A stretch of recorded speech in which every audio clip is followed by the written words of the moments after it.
श्याम भक्तों, बाबा श्याम के दरबार में अगर आप जाते हैं और अगर आपको ये 3 चीज़ें मिल जाती है तो सोचिए आपका भाग्य खुलने वाला है। अब सभी श्याम भक्तों को जय श्री श्याम। श्याम भक्तों, कैसे हैं आप सभी? उम्मीद करते हैं अच्छे ही होंगे। श्याम भक्तों, आज की इस वीडियो में मैं आपको उन 3 चीज़ों के बारे में बताऊंगा और साथ ही ये भी बताऊंगा कि अगर ये 3 चीज़ें आपको मिल जाती हैं किसी भी कारण से बाबा श्याम के दरबार में जाकर, तो उसका क्या महत्व है और किस प्रकार से बाबा श्याम की दया दृष्टि, कृपा दृष्टि आपके ऊपर बनने वाली है। बाबा श्याम के दरबार अगर आप जाने वाले हैं या जाने के लिए सोच रहे हैं तो सबसे पहले मार्ग में रिंगस धाम पड़ता है। तो अगर आप खाटू धाम आने के लिए सोच रहे हैं तो रिंगस धाम ज़रूर जाएं, वहाँ बाबा श्याम के दर्शन करें, बाबा श्याम का आशीर्वाद लें। और अगर रिंगस धाम से अगर आपको ये चीज़ें मिल जाती हैं तो श्याम बाबा की असीम कृपा के पात्र आप बनते हैं। श्याम भक्तों, रिंगस धाम के दर्शन के बाद जब आप खाटू धाम आते हैं, बाबा श्याम के दरबार आते हैं, तो वहाँ पर आप रुकने की व्यवस्था देखते हैं, यानी जो आसपास जो धर्मशालाएं बनी है, होटल्स बनी है, वहाँ पर आप रुकते हैं और कोशिश करते हैं कि नज़दीक से नज़दीक बाबा श्याम के दरबार के पास हम रुके ताकि बाबा श्याम के दर्शन आप सभी को हो सके। श्याम भक्तों, धर्मशाला मिलने के बाद फिर आपके मन में यही होता है कि बाबा श्याम के दरबार जाएं, बाबा श्याम के दर्शन करें। परंतु श्याम भक्तों, आप सभी को ध्यान रखना चाहिए, जिस प्रकार से बाबा श्याम के आप दर्शन करते हैं, बाबा श्याम को निहारते हैं, बाबा श्याम से विनती करते हैं, बाबा श्याम के दर्शन करने से पहले या बाद में जब भी अगर आपको मौका मिलता है, श्याम कुंड के दर्शन आप सभी को ज़रूर करना चाहिए, क्योंकि श्याम कुंड से ही बाबा का अवतरण हुआ है। तो जहाँ से बाबा श्याम का अवतरण हुआ है तो उसके दर्शन करना तो बहुत ही ज़्यादा ज़रूरी हो जाता है। क्योंकि श्याम भक्तों, आप सभी को बता दूं, ये वही जगह है जहां पर श्यामा गाय हर रोज आकर अपने आप दूध दे दिया करती थी। तो श्याम भक्तों, ये वही स्थान है जहां पर उस समय खुदाई करवाई गई और खुदाई करने के पश्चात पता चला कि वहां पर एक शिला रूप में एक शीश मिला है। श्याम भक्तों, इस प्रकार से उस समय बाबा श्याम ने वहाँ के तत्कालीन जो राजा थे उनके स्वप्न में आकर उनको दर्शन दिए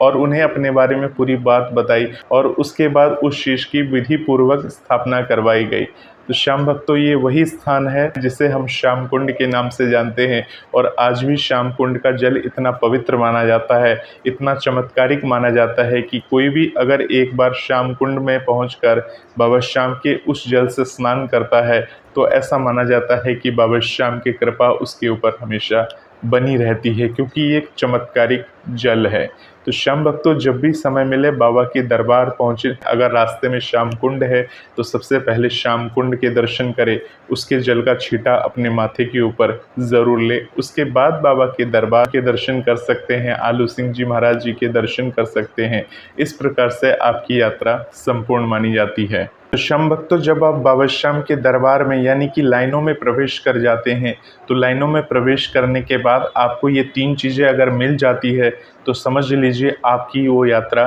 संपूर्ण हो गई, सफल हो गई। अगर श्याम भक्तों ये 3 चीज़ें आपको नहीं मिली तो ऐसा मन में बिल्कुल ना सोचे कि बाबा श्याम ने आपकी पूजा को स्वीकार नहीं किया। ऐसा भूल से भी बात आपको सोचना नहीं चाहिए। तो श्याम भक्तों, वो 3 चीज़ें कौन सी हैं? जो भक्त बाबा श्याम के दरबार में आते हैं वो बाबा श्याम को प्रेम पूर्वक बाबा श्याम को इत्र की शीशी वगैरह अर्पण करते हैं और ऐसा माना जाता है कि इत्र की खुशबू से बाबा श्याम रीझते हैं, प्रसन्न हो जाते हैं। तो श्याम भक्तों, जो इत्र बाबा श्याम को वहाँ पर अर्पण कर देते हैं और कुछ लोग उसी इत्र को बाबा श्याम की उस रेलिंग वगैरह पर रख देते हैं। तो अगर आपको इस प्रकार से रेलिंग वगैरह पर इत्र रखा हुआ मिल जाता है तो श्याम भक्तों, मानिए बाबा श्याम का कृपा और महिमा आपके ऊपर बनी हुई है। और यानी श्याम भक्तों, वहाँ पर अगर कोई गार्ड खड़ा रहता है और आपको बुलाकर वो इत्र अगर दे देता है, अगर आप जा रहे हैं वो आपको इत्र पकड़ा देता है, तो समझिए बाबा का आशीर्वाद है जो उसके मन में ये भावना उत्पन्न कर दी कि इस श्याम भक्त को इत्र देना है, तो वो आपको वो इत्र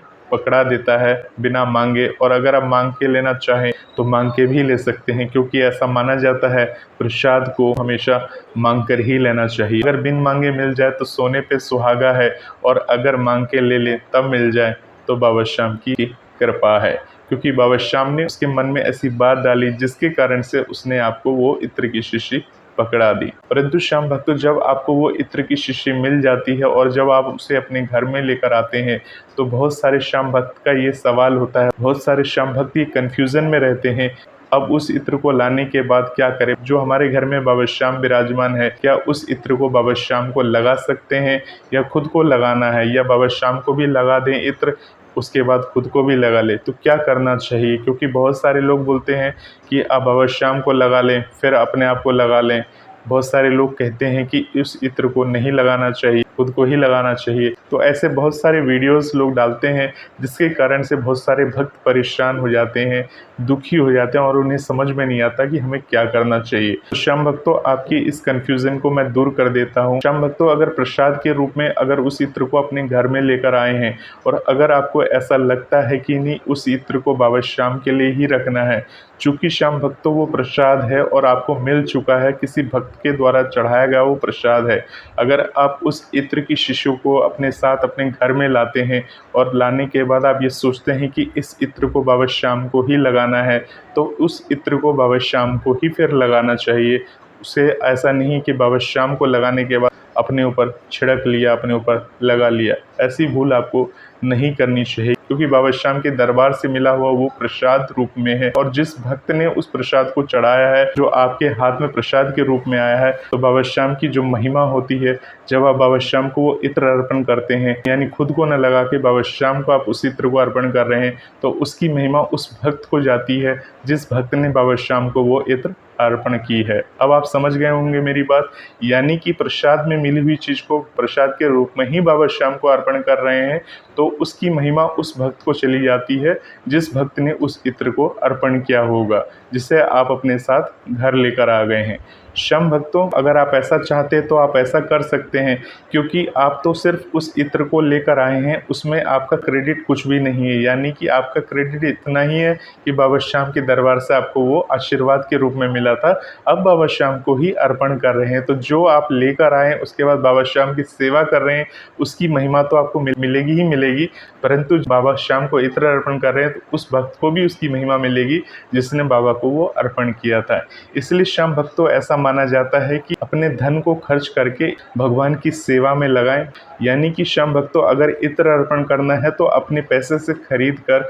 और उसके बाद बाबा श्याम को अर्पण करके दिखा कर लेकर अपने घर में लेकर आ सकते हैं। घर में बाबा श्याम को वो अर्पण कर सकते हैं, बाबा श्याम को लगा सकते हैं, तो संपूर्ण महिमा आपको मिलेगी। अब श्याम भक्तों, अगर आपका दिल कर रहा है कि नहीं उस इत्र को खुद ही लगाना है, तो आप उस इत्र को प्रसाद के रूप में आपको मिला है तो खुद के लिए ही रख सकते हैं, यानी खुद ही लगाना है। फिर ऐसा नहीं कि खुद लगाने के बाद जब आपके पास इत्र खत्म हो जाए तो आप जाकर बाबा श्याम को लगा दे रहे हैं, ये काम नहीं करना है। क्योंकि जो बाबा श्याम के लिए आप इत्र रखेंगे वो सिर्फ बाबा श्याम को ही समर्पण करना यानी अर्पण करना उचित रहता है। क्योंकि श्याम भक्तों, वो भगवान है और हम दास हैं, और हमें हमेशा दास बनकर ही रहना चाहिए, हमें भगवान की बराबरी नहीं करना चाहिए। क्योंकि जो चीज़ भगवान को अर्पण कर रहे हैं उस चीज़ को हम प्रसाद के रूप में पाते हैं, ना कि वही चीज़ भगवान को भी अर्पण कर रहे हैं वही चीज़ हम भी लगा कर घूम रहे हैं। तो ऐसा हमें नहीं करना चाहिए श्याम भक्तों। जो चीज़ भगवान को भोग लग जाती है, जो भगवान को चढ़ जाता है, उसके बाद उस चीज़ को हम इस्तेमाल कर सकते हैं, तो हम अपने पे ही इस्तेमाल करना है। ऐसा नहीं है कि 10 दिन बाद उसी इत्र को फिर से बाबा श्याम को लगा दिया। तो श्याम भक्तों, इससे हम पाप के भागी बन जाते हैं। तो श्याम भक्तों, किसी भी प्रकार की कन्फ्यूज़न में ना रहें। बाबा श्याम को जो इत्र अर्पण करना है, बाबा श्याम को जो इत्र चढ़ाना है, अब आप समझ गए होंगे कि जब इत्र आपको मिलेगा तो आपको क्या करना है। तो श्याम भक्तों, बाबा श्याम का इत्र मिलने का मतलब होता है कि आपकी ज़िंदगी में वो सारी खुशबू आने वाली है, यानी बाबा श्याम आपकी ज़िंदगी को खुशबू से बिखेर देना चाहते हैं। यानी कि जो निरस्ता आपकी ज़िंदगी में आज तक फैली हुई थी, वो निरस्ता जल्द से जल्द दूर होने वाली है और आपकी ज़िंदगी में जितने भी रंग हैं, जितनी भी खुशबू हैं, वो सब भरने वाले हैं। यानी आपके लिए एक शुभ संकेत माना जाता है अगर वो इत्र आपको कोई पुजारी जी महाराज दे या वो इत्र किसी अन्य श्याम भक्त के द्वारा आपको प्राप्त होता है। तो तो श्याम भक्तों अब बात करते हैं बाबा श्याम की दूसरी महिमा की। वो है श्याम भक्तों मोर पंख, यानी मोर छड़ी या मोर पंख अगर आपको दरबार से मिल जाता है तो श्याम भक्तों समझ लीजिए आपकी पारिवारिक जो कलह होती है, परिवार में जो कलह मची रहती है, कलह की स्थिति रहती है, उस पर बाबा श्याम धीरे धीरे करके अंकुश लगाना शुरू कर देते हैं। यानी आपके जीवन में कष्ट बना हुआ है परिवार को लेकर, किसी भी चीज को लेकर, तो अगर आप अपने साथ बाबा के दरबार से मोर पंख लेकर आते हैं और मोर पंख लाकर अपने घर में लगाते हैं, अपने पूजा स्थल पर रखते हैं, पूजा स्थान में लगाते हैं, बाबा श्याम के समक्ष लगाते हैं, तो ऐसा माना जाता है कि बाबा श्याम की दया दृष्टि आपके पूरे परिवार पर बनी रहती है। और श्याम भक्तों अगर आपके बच्चे पढ़ाई वगैरह में कमजोर हैं, उस मोर पंख को आप अपने किसी पवित्र ग्रंथ में रखकर भगवान से ऐसा मन ही मन बोलते हैं कि हे भगवान मेरे बच्चे पर सदा अपनी दया दृष्टि, कृपा दृष्टि बनाए रखना, उसे सद्बुद्धि देना। इस प्रकार से कहकर अगर आप बाबा श्याम से कहते हैं तो आपके बच्चे के ऊपर बाबा श्याम की कृपा होती है, बाबा श्याम उसको सद्बुद्धि प्रदान करते हैं। तो श्याम भक्तों मोर पंख अगर आपको मिल जाए बाबा के दरबार से तो उसे अपने घर में ज़रूर लेकर आना चाहिए और ज़रूर अपने घर में लगाना चाहिए, क्योंकि श्याम भक्तों ये भी आपको प्रसाद के रूप में वहाँ से प्राप्त हुआ है। मोर छड़ी वगैरह तो बाबा के दरबार में चढ़ जाता है, पुजारी जी से मांगने से अगर मिल जाता है तो आप नसीब वाले हैं, और अगर नहीं मिलता तो वहीं पर बहुत सारे रेलिंग वगैरह पर भक्त लोग लगा कर छोड़ के चले जाते हैं। जहाँ मिल जाए एक मोर पंख अगर आप ले आते हैं, उसी से बाबा श्याम की महिमा आपके ऊपर बन जाती है। अब बात करते हैं श्याम भक्तों बाबा श्याम के दरबार से मिलने वाली तीसरी चीज की, यानी तीसरी चीज कौन सी चीज है? बाबा श्याम के ऊपर चढ़ा हुआ पुष्प, बाबा के श्रृंगार वाला पुष्प, जिससे बाबा श्याम का श्रृंगार हुआ, अगर वो पुष्प अगर आपको मिल जाता है तो आप बहुत ही खुश नसीब हैं। क्योंकि श्याम भक्तों बहुत सारे श्याम भक्त बाबा श्याम को तो वैसे ही फूल अर्पण वगैरह करते रहते हैं, परंतु श्रृंगार वाला, यानी कि आप जैसे कि जानते ही हैं बाबा श्याम का श्रृंगार जो होता है एक सुबह का होता है, एक संध्या काल का होता है, और विशेष जब पूजा अर्चना वगैरह होती है तो उस समय भी बाबा श्याम का श्रृंगार होता है। बाबा श्याम को जो पुष्प चढ़ता है और जो पुष्प उतर जाता है, जो बाबा श्याम के ऊपर चढ़ा हुआ पुष्प अगर आपको मिल जाए कहीं दरबार से, तो समझ लीजिए बाबा श्याम की 80 महिमा आपके ऊपर बनने वाली है। श्याम भक्तों बाबा श्याम के ऊपर चढ़ा हुआ पुष्प का महत्व वही जान सकता है जिस प्रकार से रेगिस्तान में चलता हुआ मनुष्य पानी के लिए तरसता है, यानी रेगिस्तान में जो मनुष्य चल रहा है और उसे अचानक से पानी मिल जाए तो उसका जीवन बच सकता है। इसी प्रकार से ऐसा भक्त जिसे बाबा श्याम की बहुत ही ज़्यादा ज़रूरत है, बाबा श्याम की महिमा की ज़रूरत है, अगर बाबा श्याम के ऊपर चढ़ा हुआ पुष्प आपको प्राप्ति हो जाती है तो उस पुष्प को अपने घर में लेकर आएंगे और उसे एक लाल कपड़े में बांधकर अपने पूजा स्थान में रख सकते हैं, या ऐसी जगह में रख सकते हैं जहाँ पर आपको याद रहे कि आपने बाबा श्याम के दरबार से एक चढ़ा हुआ पुष्प मिला था और उस पुष्प को आपने इस जगह पे रखा था, बाबा श्याम से बोलकर अपने इस जगह में रखा था। यानी अगर आप आर्थिक तंगी से जूझ रहे हैं, आर्थिक परेशानी से जूझ रहे हैं, तो अपने धन रखने की जगह में उस पुष्प को लाकर रख सकते हैं और मन ही मन बाबा से प्रार्थना कर सकते हैं कि बाबा श्याम आप तो सब जानते हो कि हमारे साथ कैसी कैसी परेशानी है, कैसी कैसी घटनाएं घट रही हैं। तो इस प्रकार से हम पूर्ण विश्वास के साथ, पूर्ण आस्था के साथ इन चीज़ों को लेकर आते हैं तो बाबा श्याम की महिमा हमारे पूरे परिवार पर बन जाती है। श्याम भक्तों ये एक विश्वास और आस्था है, इसको मानना ना मानना आपकी मर्जी है, क्योंकि श्याम भक्तों नकारात्मक लोग बहुत हैं दुनिया में जो कहते हैं कि ऐसा कुछ नहीं होता, तो मानने के लिए बहुत कुछ है, नहीं मानने के लिए कुछ भी नहीं। क्योंकि श्याम भक्तों जैसे कि आप जानते हैं जहाँ पॉजिटिव होता है तो वहाँ नेगेटिव भी होता है, यानी पॉजिटिव के बिना नेगेटिव नहीं होगा और नेगेटिव के बिना पॉजिटिव नहीं होगा। जिस प्रकार से आपके जीवन में दुख आता है तब आप तरह तरह के उपाय करते हैं, और जब आपके वो उपाय काम आ जाते हैं, जब वो सिद्ध हो जाता है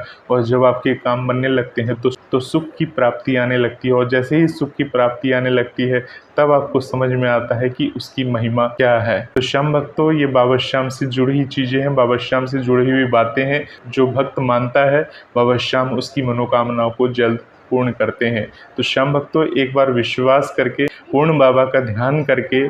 सच्चे मन से बाबा के दरबार जाएंगे तो ये चीज़ें आपको वहाँ पर ज़रूर मिल जाएगी। और जब अपने साथ इन चीज़ों को लेकर आते हैं तो आपको पता चल जाता है कि बाबा श्याम की महिमा और कृपा आपके पूरे परिवार पर बनी हुई है। तो श्याम भक्तों अगली बार जब आप खाटू धाम जाएंगे तो ज़रूर आप ये जान जाएंगे कि बाबा श्याम आपसे कितना प्रेम करते हैं, बाबा श्याम आपका कितना ध्यान रखते हैं कि जो चीज़ सुनकर आप आए थे, यानी इस वीडियो को देखकर आए थे, और वही चीज़ की प्राप्ति आपको हो जाए, तो इससे बड़ी बात और हो ही क्या सकती है। श्याम भक्तों, भजन मंत्र के इस चैनल पर बाबा श्याम से जुड़ी हुई तमाम ऐसे ही वीडियोस आती रहती हैं। बाबा श्याम की कृपा पाने के लिए, बाबा श्याम की और अधिक से अधिक बातों को सुनने के लिए चैनल को आप लोग सब्सक्राइब भी कर सकते हैं, ये आपकी मर्जी है, अगर इस चैनल की बातें अच्छी लगती हो तो। मिलते हैं श्याम भक्तों एक नए वीडियो के साथ, तब तक के लिए आप सभी श्याम भक्तों को जय श्री श्याम।